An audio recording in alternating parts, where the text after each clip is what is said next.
Kevin. Ronnie Coleman wasn't even on my top 6 list. The media at the time, which was only magazines, was pumping up Flex Wheeler. You know, Flex Wheeler, you know, Sultan of Symmetry, Flex Wheeler, you know, 93 Arnold Classic, you know, 94. And, I mean, you're expecting this. He managed to go from getting his pro card to being, you know, the top in Mr. Olympia all in the same year.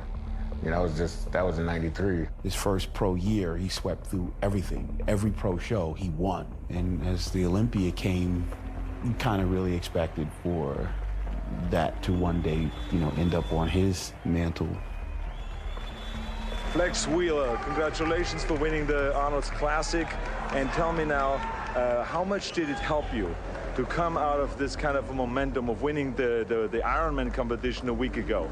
I think it played a tremendous influence on me, especially that was my first pro debut, and I won that show, and I think it gave me a little momentum going into this show, which I think I needed quite a bit. Flex was always the heir apparent to the title. Flex Wheeler was definitely looking to be the heir apparent to the throne. It was the heir apparent, logically, who would be the guy to win. From that time, he was always destined to be the next guy.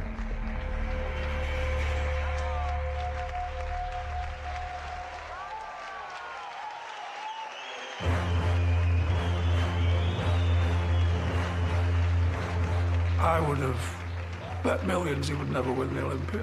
The first 5, 6 years of his career, he was a journeyman pro, had a good few shows, but you never really thought he was going to make the breakthrough.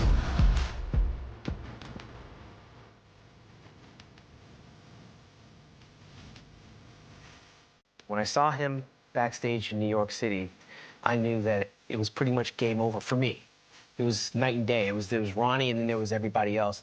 We all took off our clothes and went out there to compete. That's when you knew that it was going to be a changing of the guard. And I remember going into the show and being compared to Flex and Kevin and, you know, those guys that I had already won.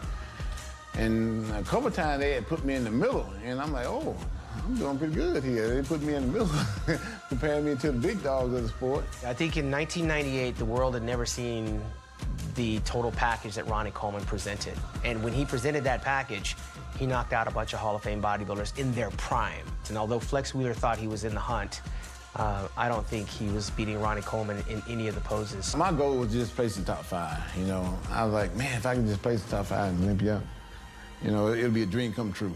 And I remember they called, you know, like 5th and 6th, and I'm still standing there, and they called 4th. I'm like, oh, shucks, I'm doing pretty good. 3rd, and I'm still standing there. I'm like, whoa. And then I can remember me and Flex standing there, and they was down to 1st and 2nd. I'm like, wow. I was truly blown away. And then Wayne, when he called out 2nd place, he waited for a long time. Flex Wheeler.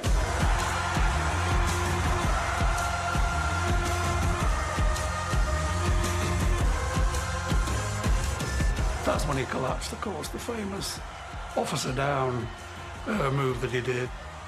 But I think that got to everybody. That made everybody in that theatre, Madison Square, got warm to this guy. Here was the guy, real emotion at taking the sport's top title when nobody thought I had a chance. It was a rocky story, you know. Everybody was happy for him. To be at the top, the best in the whole world, you can't get no better feeling in the world than that.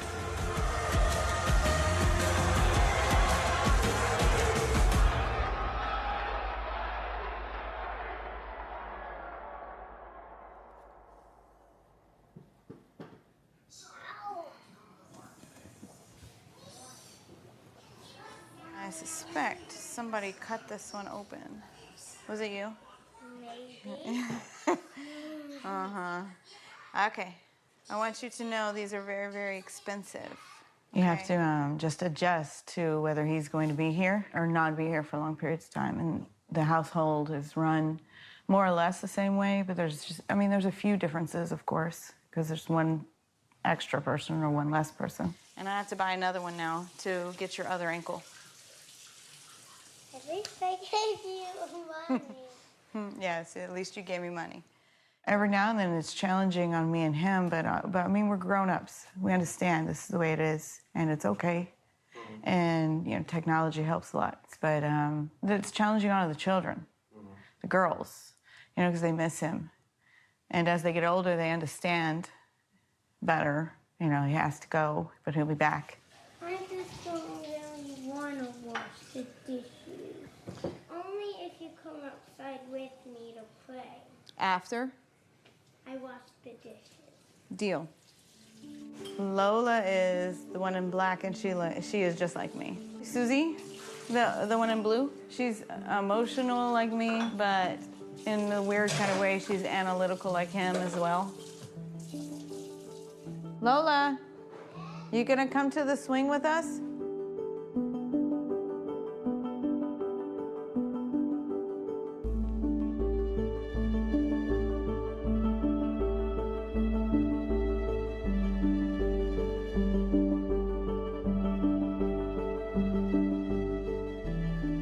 Okay, you gonna get in the swing with sister? Do you want me to push you? No. You don't need me to push you. You know why? Because you're strong. Strong like Dad. One reason we have so many kids is because he and I both love kids. You know, when you choose that, that becomes your world. And I don't know that you change into a different person or you just evolve into the person you've always been, which is the person who cares about the next generation and what happens with them.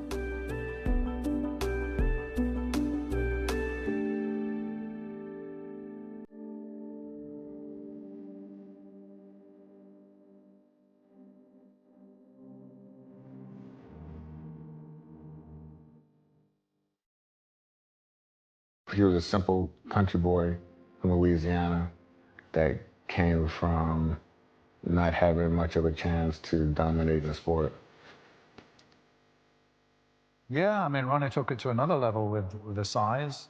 He was metamorphosizing into something that we'd never seen before. Ronnie Coleman had reached a point where he didn't look human backstage. Lee Haney already had the record about numbers. He had the 8 Mr. Olympias. Ronnie matched that. The guys that got second to Lee Haney, when you stack them up against the guys that were getting second to Ronnie Coleman, Ronnie Coleman was putting to waste guys that arguably could be Mr. Olympia. Well, I still work for the police department, too. I worked, my first 3 or 4 Olympias. I would work for the most part until the Olympia came around. The Olympia came around, I'd take like 3 months off and get ready for the show, and I didn't go to work or nothing. I didn't even know he was a cop for a long, long time, you know, until he started beating me. So yeah, it brought a lot of attention to him and what he was as a person and as a man, you know. You couldn't beat him in size, couldn't beat him in condition, and you know, when you just really feeling yourself, I mean, you know, peacock strutting with his tail, all his feathers out. I think once he tasted victory, he didn't want to taste defeat, and that can move mountains as well. People wanted to have that size. People wanted to adopt what he has adopted through his physique. The Mr. Olympia for Ronnie Coleman's confidence was exactly what I think he needed to cement and put the ribbon around who he was. I mean, because it's like winning the lottery, but lottery's luck.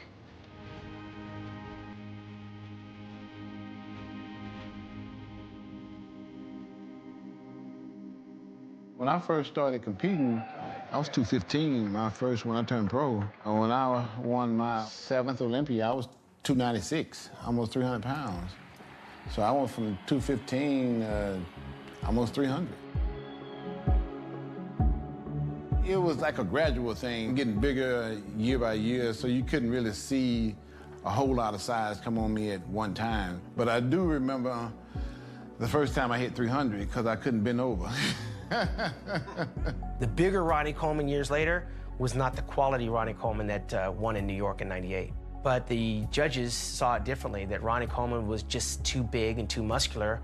And that's, I think, the turning point in our sport where they started over-rewarding size over quality. When he started getting bigger, started just losing that look, that small waist, and he just got too thick, which I think was a mistake. Sometimes he was heavier and bigger and blockier, but he was on such another level in terms of the muscle size. Ronnie Coleman, you know, still won the 8 Olympias, but it was questionable on the last.